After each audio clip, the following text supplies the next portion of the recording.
producers contacting me saying, how much do you charge for a placement? I'm like, what is going on? When a major label producer advance is around $5,000 to $10,000, they need $700 from you to ensure that you're going to get on this project. These clients are hiring me to go after these scammers.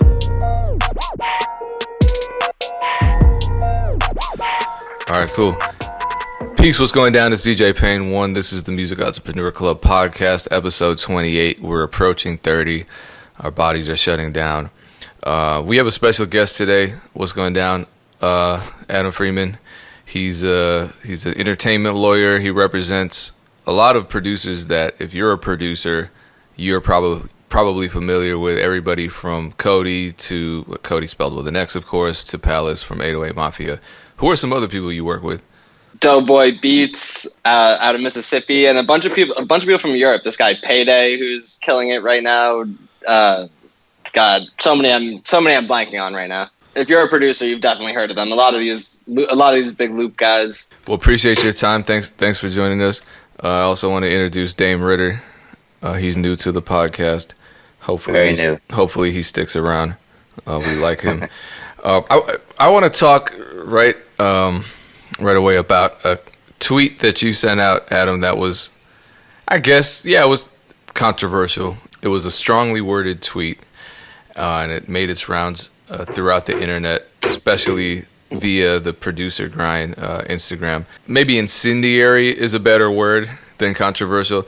So I'll just read it so I don't misquote you. You tweeted, "If you release a song produced by my client," a producer obviously, "before confirming terms, we're charging you the full rate. If you still don't pay, we're claiming 100% of your song. And if you still refuse to pay, we're filing a takedown and going the copyright infringement route." And Producer Grind asked if this should be the new standard way of handling producer credit / payment problems. Obviously, a lot of people, probably the majority of people who read that, tended to agree with your stance.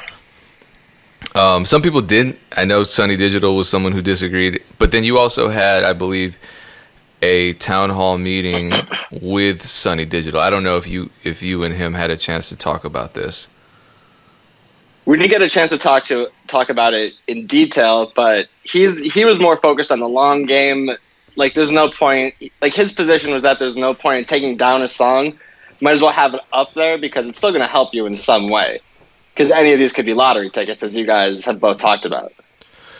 Absolutely. I guess I assumed when you were sending this tweet, you were talking about a artist who's affiliated, not even affiliated, signed to some kind of label, probably a major label with some kind of financial resources going into that particular release. Exactly. So how often does it go, like, to the end? I mean, obviously songs get released all the time without proper paperwork in place.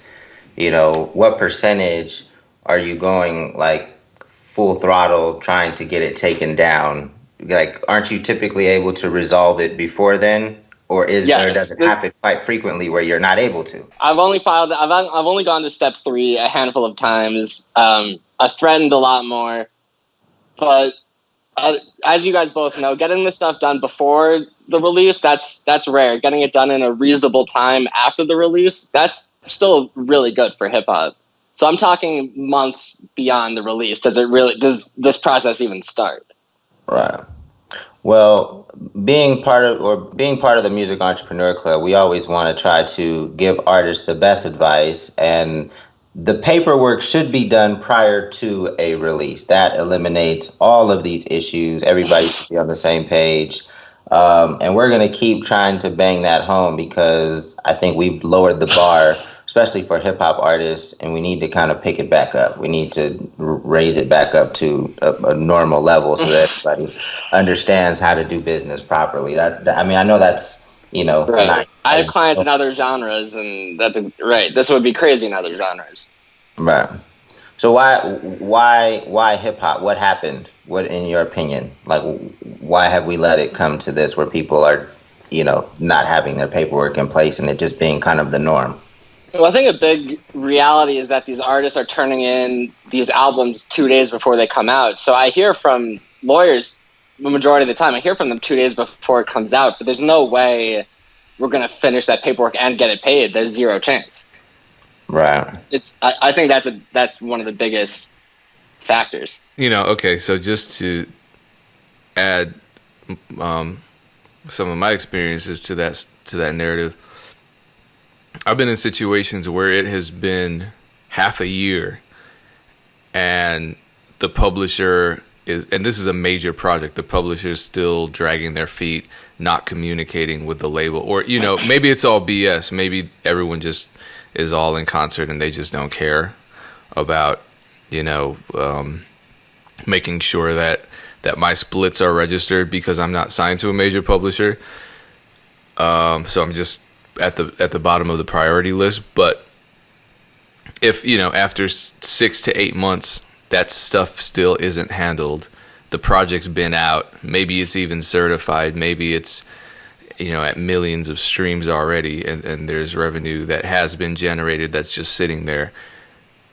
That's something that I've experienced, I know others have experienced, and you think, well, how does it get to that point where it's not necessarily oversight, it's not about the artist turning their project in late, it's literally just about some kind of systemic refusal to pay producers or handle the splits or handle any of the business that should be handled legally, morally, ethically?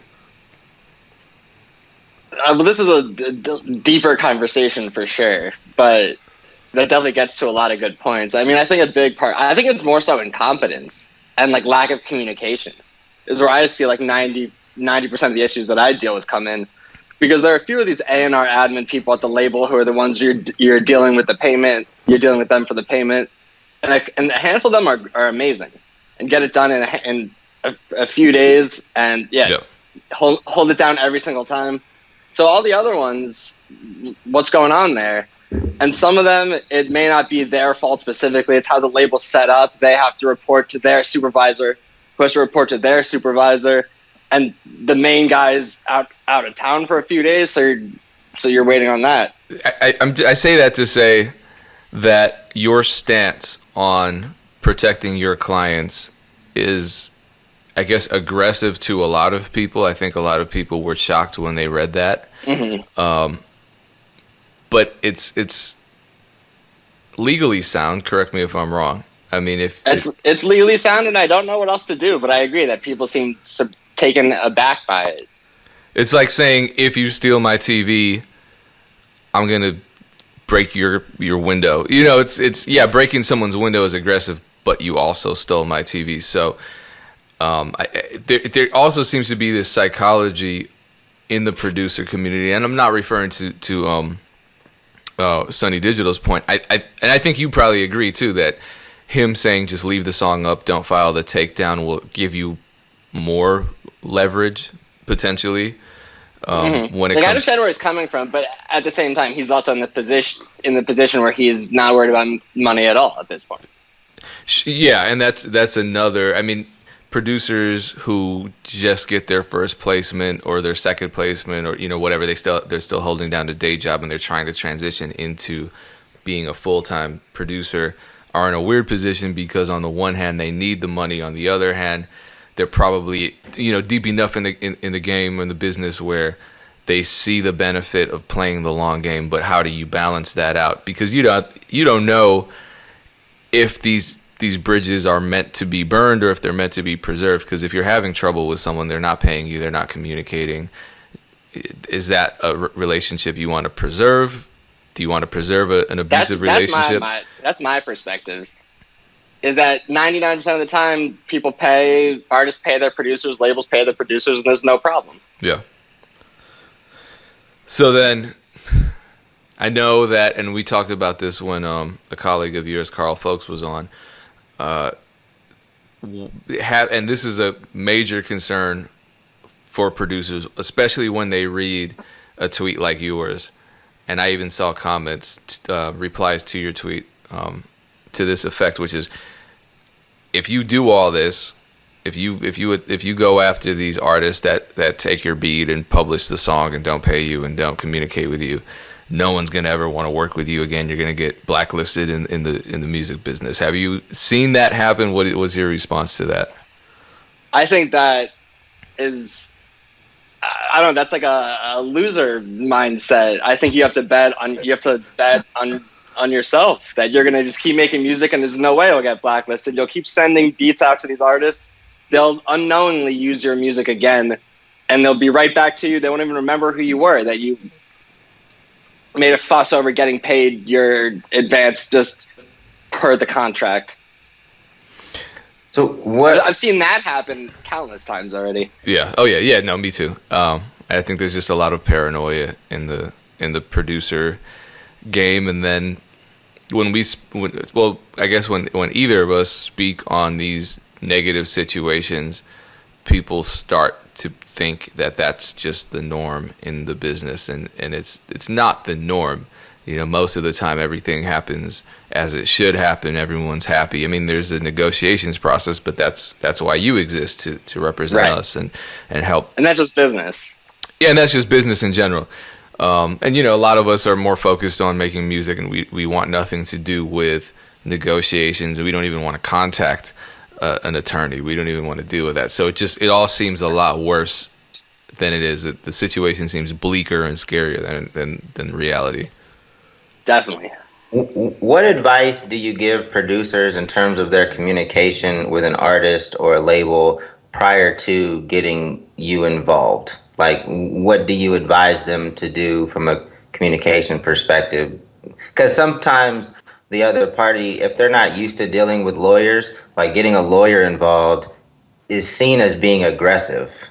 Like just having a lawyer on an email thread is seen as being aggressive to some of these more independent artists. Do you advise them in any way to communicate a certain way or to send a certain amount of emails or phone calls prior to, you know, putting an email on of a lawyer on a thread? Well, I think one of the most basic things that I come across a lot is the producer never reached out to the other side, to the label, to the artist. They were waiting on them, the artist, to reach out to them. Right. They waited 6 months or a year and then reached out to me, super frustrated, but they sent zero follow-ups. Right. So I definitely think producers tend to hire me earlier than I think they should, just to handle these more basic things, just to reach out and ask, what are the terms? When are you releasing the music? Basic things like that. Right. And don't worry about coming across as, I think a lot of them, back to the last point, don't want to come across as aggressive themselves, but that's not aggressive whatsoever. That's just something you have to go through in business. Right. You have to have that conversation at some point. But if you're hiring a lawyer to aggressively pursue something before you even asked for the paperwork yourself, that's a bit. Well, they hire me to not. I don't come out of the gate aggressive. First, reach out, try to find out what's going on, because so much in hip hop, there was a miscommunication somewhere, and the answer is a lot simpler. Right. Than it sounds. Right. Or than they think. I think that's my thing. It's like, from what I've seen, whether it's a producer agreement or any other type of agreement, there usually is, the problem is either a communication error or just a lack of education. Mm-hmm. And that is essentially why we do the stuff we do at the Music Entrepreneur Club. Because, you know, I think people put their guard up because, you know, the music industry is this deep, scary place. So they think everybody's taking advantage of them from their left and their right. So, but the root of the problem is education or communication. Is that which you have seen? I agree 1,000%. Oh, and here, to follow up though, just have you seen this happen a lot? I know this is something that Dame brings up all the time, Adam. Clients coming to you, whether they're rappers, songwriters, producers, whoever, with a whole bunch of paranoia about any kind of contract they receive, even if it's totally fair, or even if they're just reluctant to sign because that narrative that anytime you sign something, you're selling your soul and you're screwing yourself. Well, as a lawyer, I would rather see that but I come across more so people sign stuff without reading it, and it's a 3-year production deal that's super unfavorable. I see that far more often. They're begging me to get out of it somehow.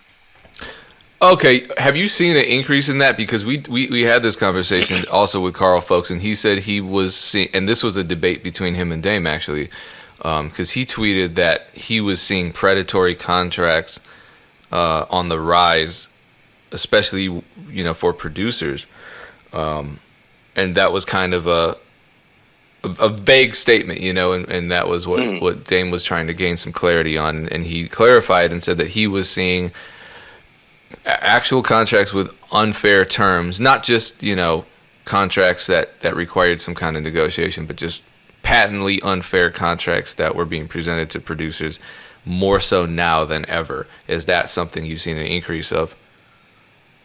I guess I don't consider it like maybe predatory is not the right word, but there's definitely been like a normalization of these production deals rather than a management deal or a label deal, things like that.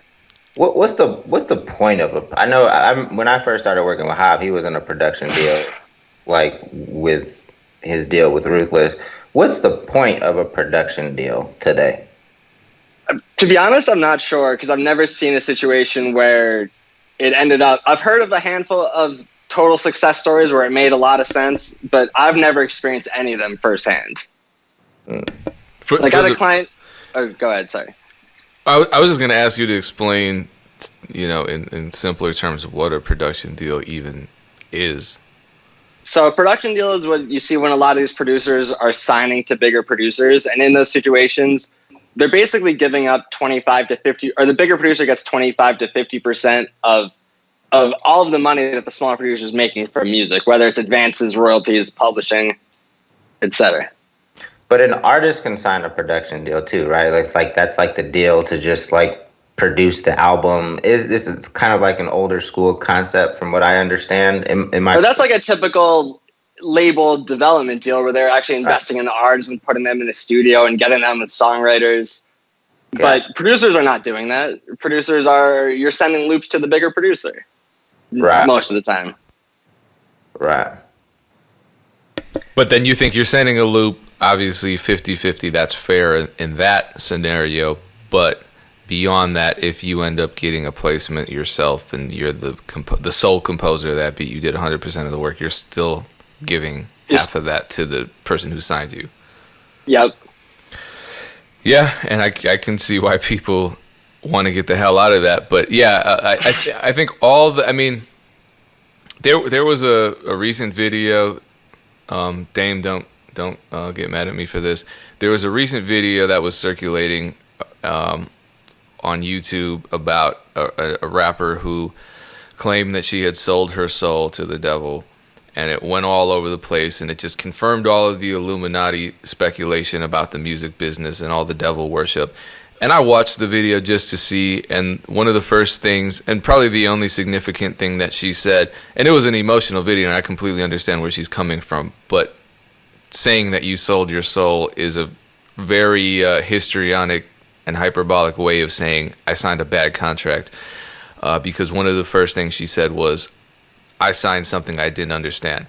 And so that, for me, the only time I've ever seen any producer end up in a bad situation, that was the basis. Me too. 100%, and I agree with that. That sentiment exactly. So, since you put it in this podcast, we got to talk about it. This for the selling your soul crap, for the idiots that really think that like you're really like literally selling your soul. What most artists are referring to when they say that, they're saying like they got into a contract and the label had more influence on their work than they wanted them to have. So they were making music that wasn't genuine to their heart. That is because some people hear sell your soul and they really think that like they're in the label. And I'm so mad at Payne for putting this into this podcast again.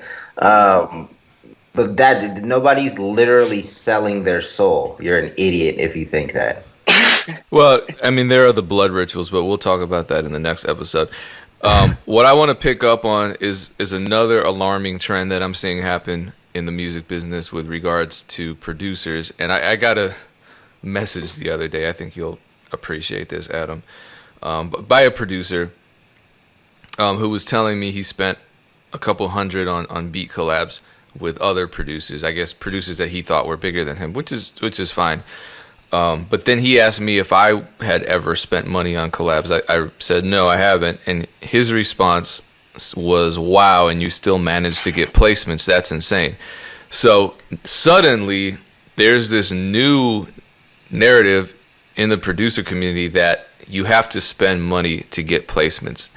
Now, a lot of producers are targeting new producers, claiming that they can get them placements if they just pay for them. Either by giving them a bunch of money and they're going to guarantee them a placement, or by buying a collab from them and then that collab is somehow guaranteed to be placed with a major artist.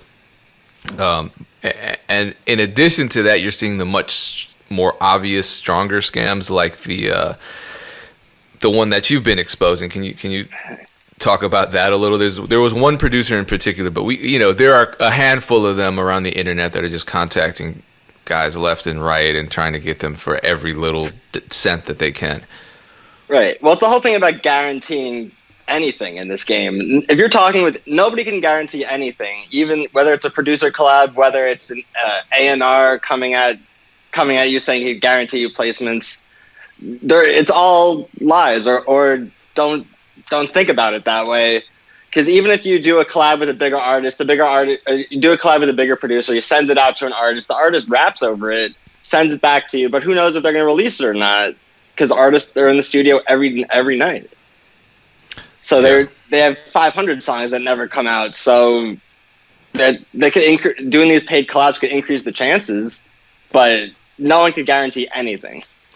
Absolutely. So I think the scariest scam that we're seeing now are the people impersonating label staff.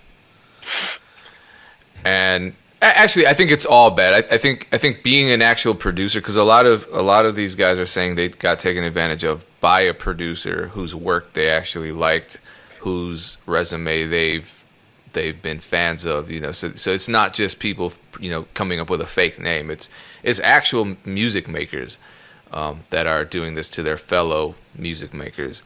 I think that's pretty morally reprehensible. Totally. Besides paid collabs are one thing, but I've seen a couple of producers that straight scamming other guys, just saying, "Pay me a fee to get the song. We have our beat now. Pay me a fee to actually get it to the artist." That never happens. Whether it's coming from a label, coming from another producer, there's no fees involved with any of this. Have you seen the one where it's someone pretending? I think it's someone who's pretending to work for Interscope or one of the the top majors, saying, "Hey, your beat is slated to be on X." I think I even have a screenshot because these are circulating all over the internet, and I'm so happy that there are people who are actually sharing this information. It's not about exposing people. It's about sharing information and protecting your people. Whether it's this producer over here who needs help because she might fall victim to a scam, or this person over here who just started out and they need some help. It's good to see people like you, people like organizations like Producer Grind actually, and then victims of the scams themselves sharing that information and spreading the word. But there was one. I thought I had it. Somebody was basically telling somebody that their song was placed, but they needed some extra money to guarantee the placement. And it was, it's so funny to me because you're talking about major labels.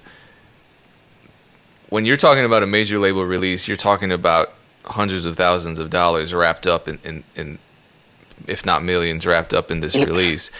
And somebody is saying, for you to get on this project, when a major label producer advance is around $5,000 to $10,000, they need $700 from you to ensure that you're gonna get on this project.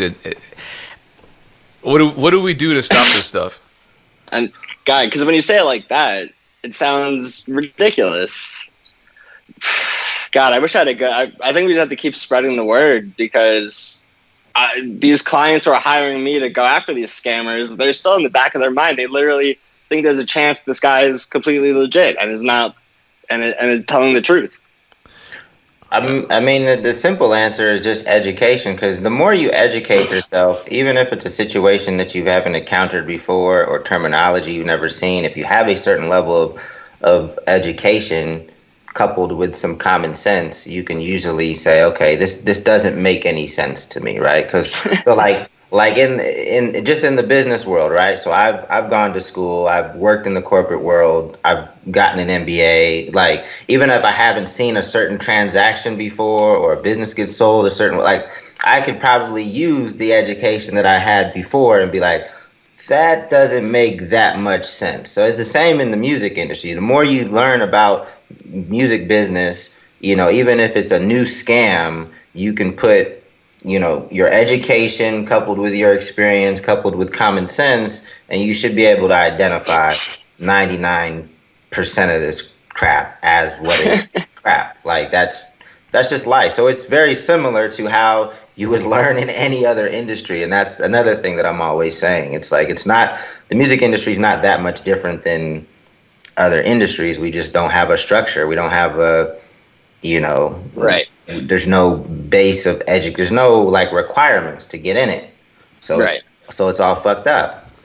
Oh, I found it. This is actually a series of tweets and screenshots that I think you shared, and then producer guy shared. Yeah, so it was some guy contacted I guess these are texts, another producer saying they were from 300 Entertainment, and that every producer on the next famous Dex album was going to get paid $7,500, but they needed $7,000 first.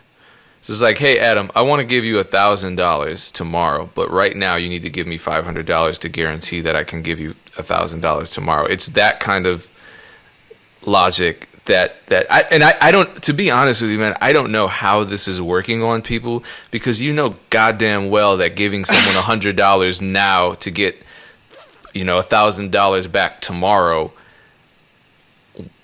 isn't realistic. It doesn't make any type of sense unless they're like a drug dealer or an investment banker.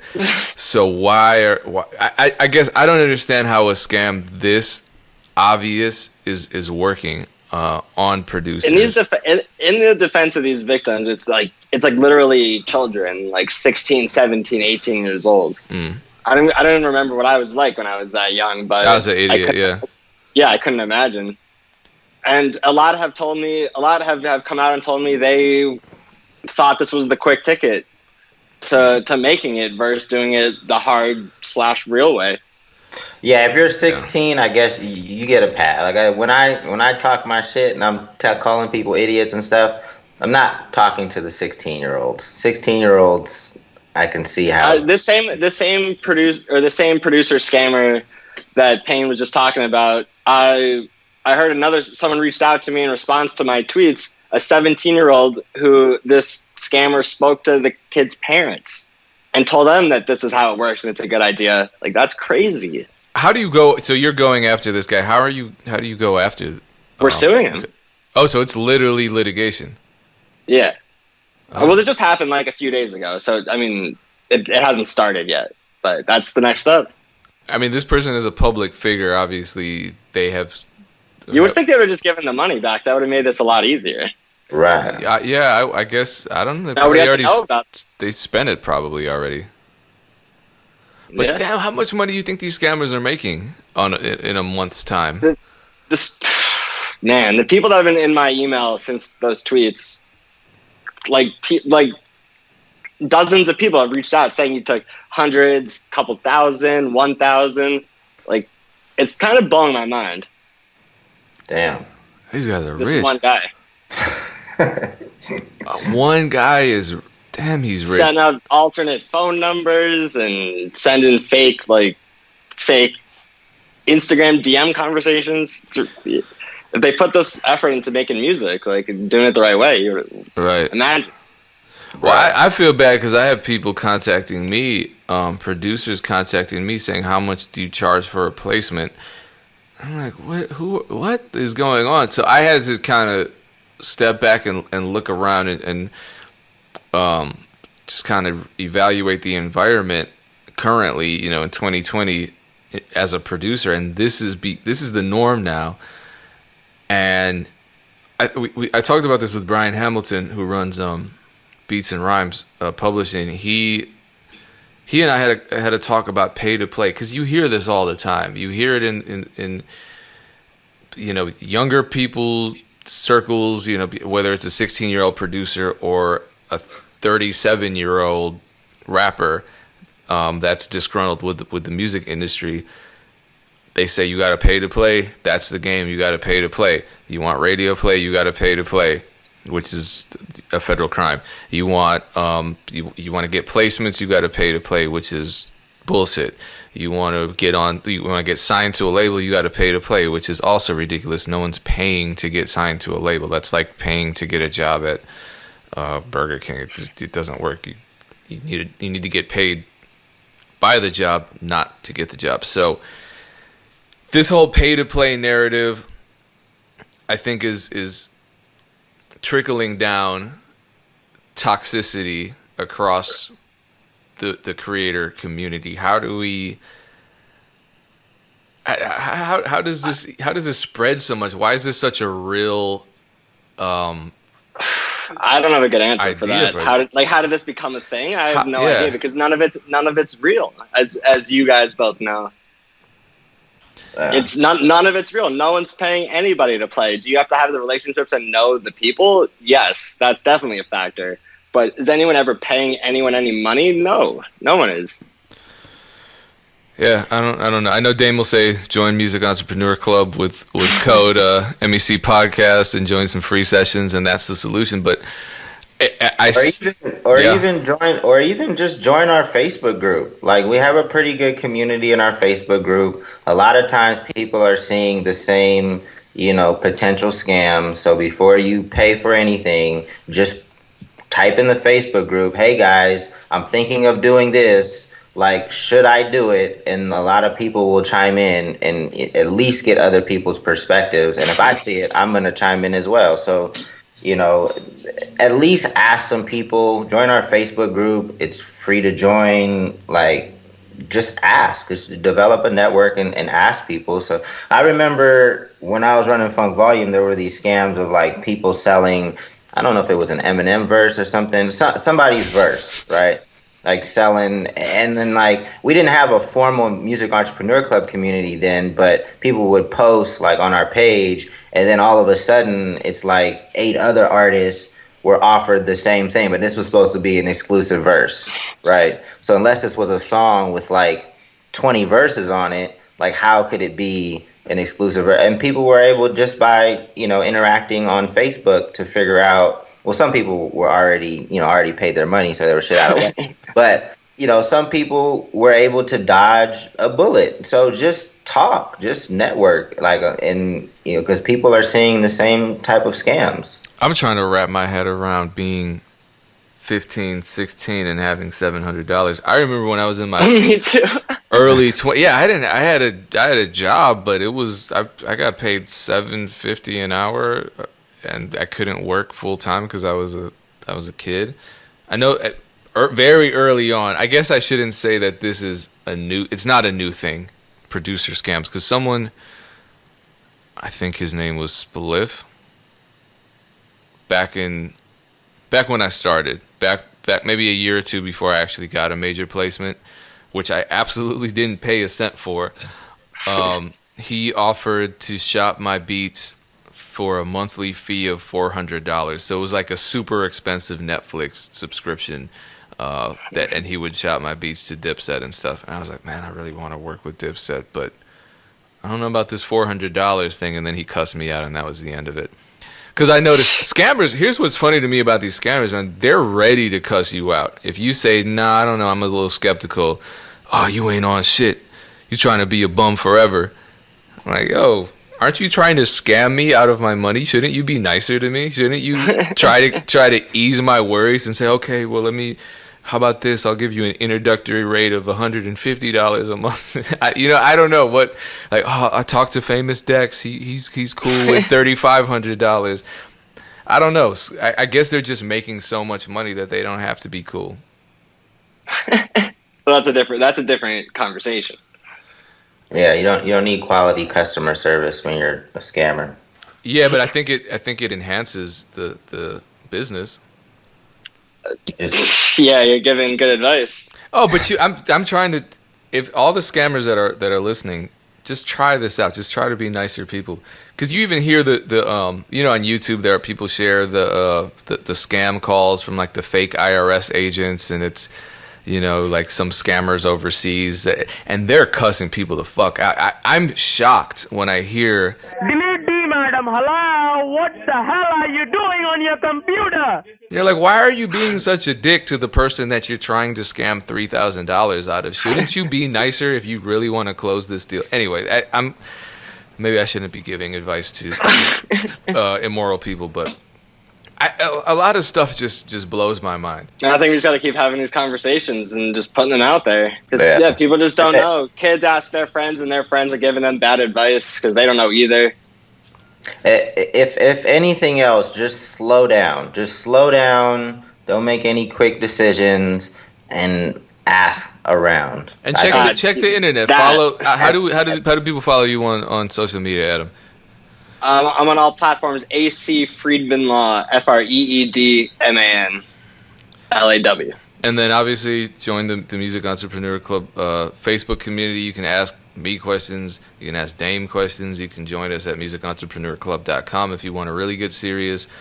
But there's just a ton of resources. And again, I'm happy to see Producer Grind emerging as one of the top resources. They're not afraid to step on toes when it comes to protecting the producer community. You're not afraid to step on toes. Carl Folks isn't afraid. There are just a lot of dope dialogues happening concurrently with some really awful and alarming trends.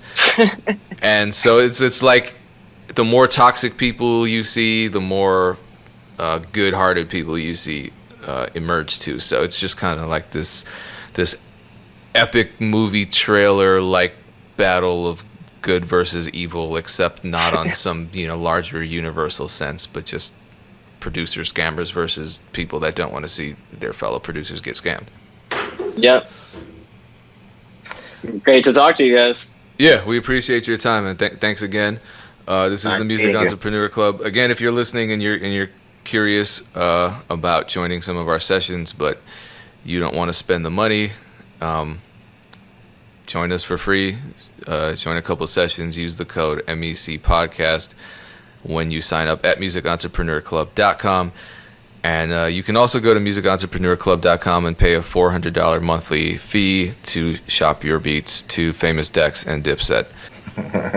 It's all bad. People are going to believe that. Watch.